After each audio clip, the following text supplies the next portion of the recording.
ഈശോ മിശിഹായ്ക്ക് സ്തുതിയായിരിക്കട്ടെ. പ്രിയ കൂട്ടുകാരെ, ഇന്ന് മെയ് 25 ഇന്നത്തെ ദിവസത്തിന് മറ്റൊരു പ്രത്യേകത കൂടിയുണ്ട്. ഇന്ന് വിശുദ്ധ മേരി മഗ്ദലൻ ദപ്പാസിയുടെ ദിവസം കൂടിയാണ്. നമ്മുടെ ജീവിതത്തിന് ഏറെ പ്രചോദനം തരുന്നതാണ് വിശുദ്ധന്മാരും അവരുടെ ജീവിത രീതികളും. ഇന്ന് 3 വിശുദ്ധരുണ്ട് നമുക്ക്. വിശുദ്ധ ബീഡ് വേദപാരംഗതൻ, വിശുദ്ധ ഗ്രിഗറി 7-ാമൻ മാർപ്പാപ്പ അനീതിക്കെതിരെ പോരാടിയതിന് മരിച്ച ഒരു വിശുദ്ധനാണ്. നീതിയെ സ്നേഹിച്ചു, അനീതിയെ വെറുത്തു. അതാണ് അദ്ദേഹത്തിൻ്റെ വചനം. മേരി മഗ്ദലൻ ദപ്പാസി എന്ന് പറയുന്ന വിശുദ്ധ ത്രേസ്യ പുണ്യവതി പറഞ്ഞത് ഒന്നുകിൽ മരിക്കുക അല്ലെങ്കിൽ സഹിക്കുക എന്നാണ്. പക്ഷേ ഈ പുണ്യവതി അത് തിരുത്തി മരിക്കാതെ സഹിക്കുക എന്നെഴുതി മാറ്റി. പ്രിയ കൂട്ടുകാരെ, ഈ ഒരു വാക്യം നമുക്ക് വളരെ പ്രചോദനമേകുന്നതാണ്. സങ്കടം വരുമ്പോൾ, സഹിക്കാൻ പറ്റാത്ത പ്രതിസന്ധികൾ ജീവിതത്തിൽ വരുമ്പോൾ നമ്മൾ പറയും, ഞാനും പറഞ്ഞിട്ടുണ്ട് മരിച്ചു പോയാൽ മതിയെന്ന്. എന്നാൽ അതല്ല ഈശോയ്ക്കിഷ്ടം. മരിക്കാതെ സഹിക്കണം. എന്നിട്ട് ആ സഹനത്തിലൂടെ പാപപരിഹാരമായിട്ട് അനേക ആത്മാക്കളെ നേടിയെടുക്കണം. നമുക്ക് ഈ വിശുദ്ധയെ ഇന്ന് മനസ്സിൽ കണ്ട് പ്രാർത്ഥിക്കാം. വിശുദ്ധയുടെ പോലെ മരിക്കാതെ സഹിക്കാനുള്ള വലിയ കൃപ. ചെറുപ്പത്തിൽ തന്നെ രോഗം പിടിപെട്ട് അത് സഹിച്ചു വർഷങ്ങളോളം. എന്നിട്ട് 41ാമത്തെ വയസ്സിൽ മരിച്ചു. വലിയ വലിയ കൃപകളാണ് ഈ സഹിക്കുന്നവർക്ക് ഈശോ കൊടുക്കുന്നത്. ഈ വിശുദ്ധ മറ്റുള്ളവരോട് ആവശ്യപ്പെടുന്നത് അവസാനത്തെ വാക്ക് ഇങ്ങനെയാണ്: ഞാൻ നിങ്ങളോട് ആവശ്യപ്പെടുന്ന അവസാനത്തെ കാര്യം, ഏക കാര്യം, നിങ്ങൾ ഈശോയെ മാത്രം സ്നേഹിക്കുക, അവിടുന്ന് മാത്രം ശരണം വയ്ക്കുക, അവിടത്തോടുള്ള സ്നേഹത്തെ പ്രതി അനുസ്യൂതം സഹിക്കാൻ പരസ്പരം പ്രോത്സാഹിപ്പിക്കുക. നമുക്ക് ഇതെല്ലാം കേട്ട് നമ്മുടെ ജീവിതത്തെ ഒന്നും കൂടി നന്നാക്കാൻ പറ്റട്ടെ. അതിനായി നമുക്ക് ഈ വിശുദ്ധയോട് പ്രാർത്ഥിക്കാം. 25-ാം തീയതിയിൽ വണക്കമാസം നമുക്ക് വായിക്കാം. ദൈവമാതാവിൻ്റെ ഉയർപ്പ്. 1-ാമത് മാതാവിൻ്റെ മൃതശരീരം കല്ലറയിൽ അഴിയാതെ ഇരുന്നു. 2-ാമത് മാതാവ് മരിച്ച 3-ാം നാൾ ഉയർത്തു. 3-ാമത് മാതാവിൻ്റെ ഉയർപ്പ് ആ നാഥയുടെ പേരിലുള്ള നമ്മുടെ ശരണത്തിന് കാരണമായി. ആദ്യം ദൈവമാതാവിനെ ജന്മപാപത്തിൽ വീഴാതെ രക്ഷിച്ച ദൈവം മറിയത്തിൻ്റെ മൃതശരീരം ക്ഷയിപ്പാതിരിപ്പാൻ തിരുമനസ്സായി.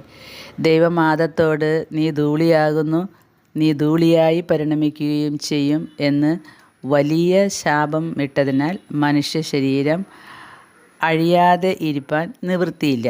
എന്നാൽ മറിയം ഈ പൊതുവായ കൽപ്പനയിൽ ഉൾപ്പെടാതിരിപ്പാൻ ദൈവം അനുഗ്രഹിച്ചു.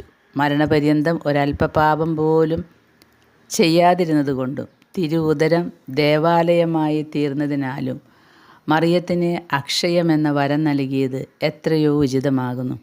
നിങ്ങളും വിശുദ്ധ കുർബാന വഴിയായി ഈശോയെ ഉൾക്കൊള്ളുന്നുവല്ലോ.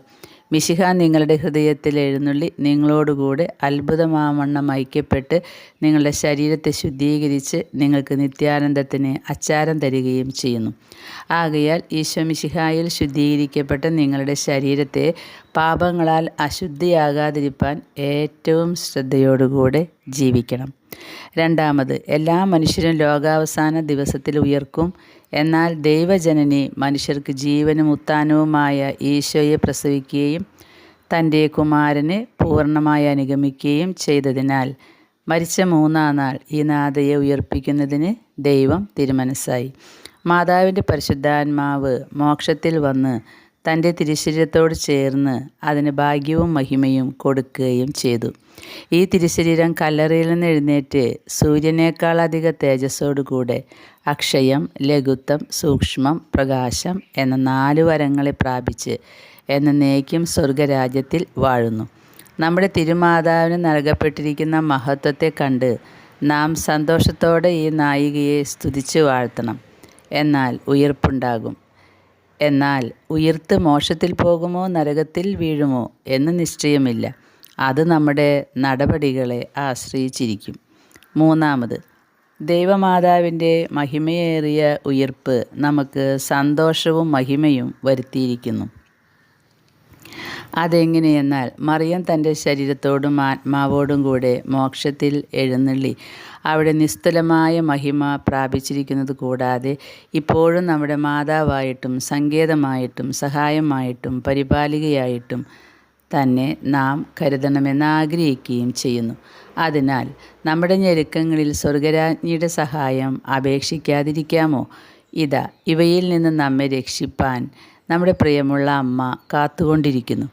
ആശാപൂർവം പ്രാർത്ഥിച്ചാൽ ഈ നാഥ നമുക്ക് വേണ്ട വരങ്ങളെല്ലാം നൽകാതിരിക്കുകയില്ല.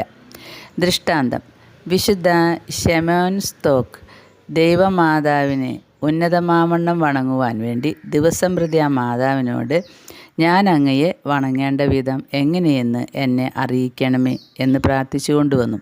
മാതാവ് അദ്ദേഹത്തിൻ്റെ ഈ ആഗ്രഹാധിക്യം കണ്ട് സന്തോഷിച്ച് അദ്ദേഹത്തിന് പ്രത്യക്ഷയായി. അപ്പോൾ അദ്ദേഹം ദൈവമാതാവിൻ്റെ സ്വരൂപത്തിന് മുമ്പാകെ പ്രാർത്ഥിച്ചു കൊണ്ടിരിക്കുകയായിരുന്നു. ദൈവജനനി ഒരു ഉത്തരീയം കൊടുത്തുകൊണ്ട് കൽപ്പിച്ചരുളിയായത്, നീ നമ്മെ വേണ്ട പോലെ സ്തുതിക്കണമെങ്കിൽ ഈ ഉത്തരീയം ധരിക്കുകയും ശേഷം പേരും ഇത് ധരിപ്പാൻ പ്രയത്നിക്കുകയും ചെയ്യണം. ഇതിന് വിശ്വാസത്തോടു കൂടെ ധരിക്കുന്നവർ ജീവിതകാലത്തിൽ നമ്മുടെ സഹായം കൈക്കൊള്ളുകയും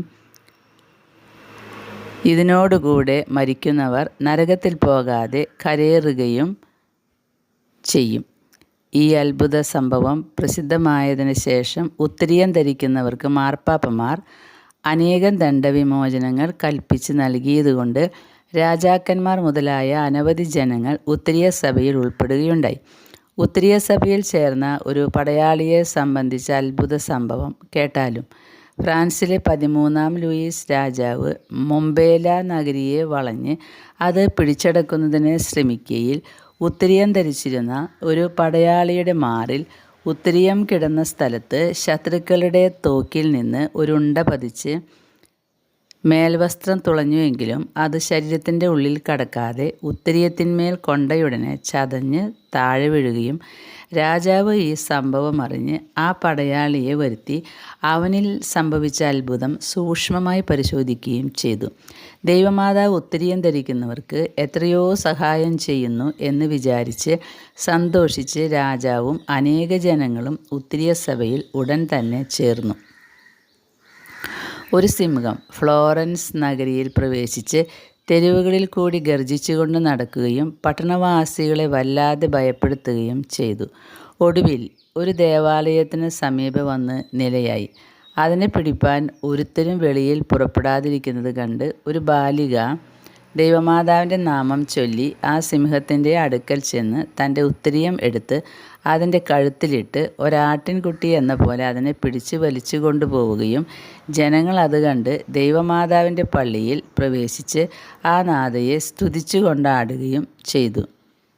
ദിവ്യജനനിയുടെ ജയക്കൊടിയുടെ തണലിൽ നിന്ന് പരിശുദ്ധ കന്യകാസുതരുടെ അടയാളമായ ഉത്തരീയമെന്ന പടച്ചട്ട ധരിച്ചുകൊണ്ട് പിശാചിനോട് യുദ്ധം ചെയ്താൽ വിജയം നിശ്ചയമായിരിക്കും. ജപം. സ്വർഗഭൂലോകങ്ങൾക്ക് രാജ്ഞിയായ ദിവ്യകന്യകെ, അങ്ങേ തിരുവാത്മാവും തിരുശരീരവും വീണ്ടും ഒന്നിച്ചു ചേർന്നപ്പോൾ അങ്ങ് അനുഭവിച്ച മനവാക്കിടങ്ങാത്ത സന്തോഷത്തെക്കുറിച്ച് ഞങ്ങൾ അങ്ങയെ സ്തുതിച്ചു വാഴ്ത്തി കൊണ്ടാടുന്നു. ഹാ അമ്മേ, കൊടുങ്കാറ്റടിക്കാത്ത തുറമുഖമായ മോക്ഷത്തിൽ ചേർന്ന് സർവേശ്വരൻ്റെ സിംഹാസനത്തിൻ്റെ അടുക്കൽ അങ്ങ് ഇപ്പോൾ എഴുന്നള്ളിയിരിക്കുന്നുവല്ലോ. ക്ഷോഭിച്ചിരിക്കുന്ന സമുദ്രത്തോടൊത്ത ഈ ലോകത്തിൽ നീന്തി തുടിക്കുന്ന അങ്ങേ മക്കളായ ഞങ്ങളെ കൈവിടരുതേ.